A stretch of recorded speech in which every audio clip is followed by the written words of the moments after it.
नमस्कार किसान साथियों सूरजमुखी की खेती। किसान भाइयों, सूरजमुखी की खेती वर्ष भर की जा सकती है। इसकी खेती खरीफ, रबी, जायद तीनों ही मौसम में आसानी से कर सकते हैं। लेकिन साथियों, सूरजमुखी की खेती से बम्पर मुनाफा लेने के लिए आप इसकी बुआई फरवरी मार्च महीने में करें।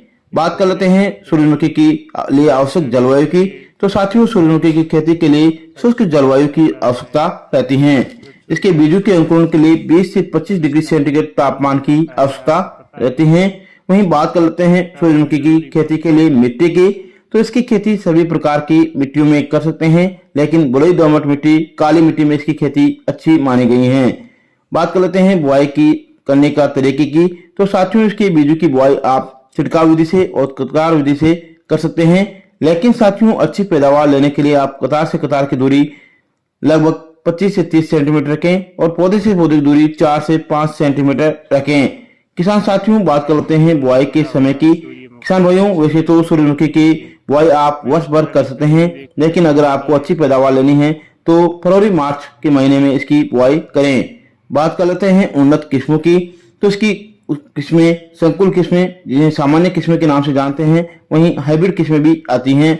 संकुल किस्मों में मॉडर्न और सूर्या, वहीं संकर किस्मों में KBSH1, ICI 36, PSH 50, Sanjeev 95, SH 33-22 और ज्वालामुखी आती हैं।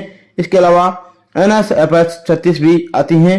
साथियों, ये सभी किस्में लगभग 80 से 100 दिन में पककर तैयार हो जाती हैं और इनमें तेल की मात्रा 40 से 50% के आसपास पाई जाती हैं। और साथियों, ये सभी वैरायटियां अच्छी पैदावार देने की क्षमता रखती हैं। बात कर लेते हैं सूरजमुखी की खेती करने के लिए आवश्यक बीज दर की। तो साथियों, अगर आप संकुल सामान्य किस्मों का सिलेक्शन करते हैं तो लगभग 5 से 8 किलो बीज प्रति एकड़ की आवश्यकता पड़ती है। वहीं अगर आप हाइब्रिड किस्मों का सिलेक्शन करते हैं तो 3 से 5 किलो बीज प्रति एकड़ की आवश्यकता पड़ती है। बात कर लेते हैं सूरजमुखी की खेती के लिए खाद और उर्वरक मैनेजमेंट की। तो साथियों, इसके लिए आप 40 से 50 किलो नाइट्रोजन, 30 से 40 किलो फास्फोरस और 20 से 25 किलो पोटाश प्रति एकड़ काम में लेवें। इसमें साथियों, नाइट्रोजन को 2 बराबर भागों में बांट लेवें। इसकी आधी मात्रा और फास्फोरस और पोटाश की पूरी मात्रा खेत की तैयारी के समय आप खेत में डाल देवें।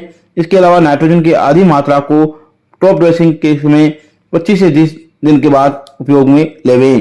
किसान साथियों, खेत की तैयारी के समय आप 5 से 8 टन वर्मी कंपोस्ट प्रति एकड़ उपयोग जरूर करें। वर्मी कंपोस्ट से साथियों आपकी सूरजमुखी में पैदावार निश्चित तौर पर अच्छी बनेगी। साथियों, बात कर लेते हैं सिंचाई की।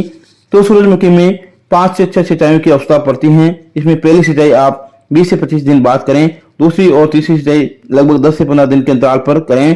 साथियों, फूल निकलते समय और दाना भरते समय आप सिंचाई अवश्य करें। बात कर लेते हैं खरपतवार नियंत्रण की। तो साथियों, सूरजमुखी की खेती के लिए आप 20 से 25 दिन बाद पहली निराई गुड़ाई करें और उसके बाद साथियों आप मिट्टी चलाने का कार्य जरूर करें। रासायनिक विधि से अगर आप खरपतवार नियंत्रण करना चाहें तो बुआई के 1-2 दिन बाद आप पेंडामिथालिन का स्प्रे जरूर करें।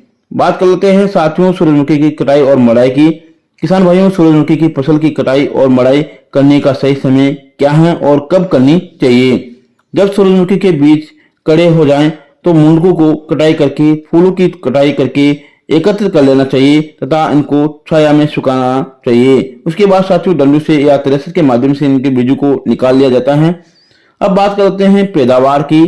तो साथियों, अगर आप सही वैज्ञानिक विधि अपना करके खेती करते हैं तो सामान्य किस्मों से आप लगभग 8 से 12 क्विंटल प्रति एकड़, वहीं हाइब्रिड किस्मों से आप लगभग 15 से 20 क्विंटल प्रति एकड़ आप पैदावार आसानी से ले सकते हैं। इस प्रकार साथियों आप सूरजमुखी की खेती करके अच्छा मुनाफा कमा सकते हैं। साथियों, जय हिंद, जय भारत, जय किसान।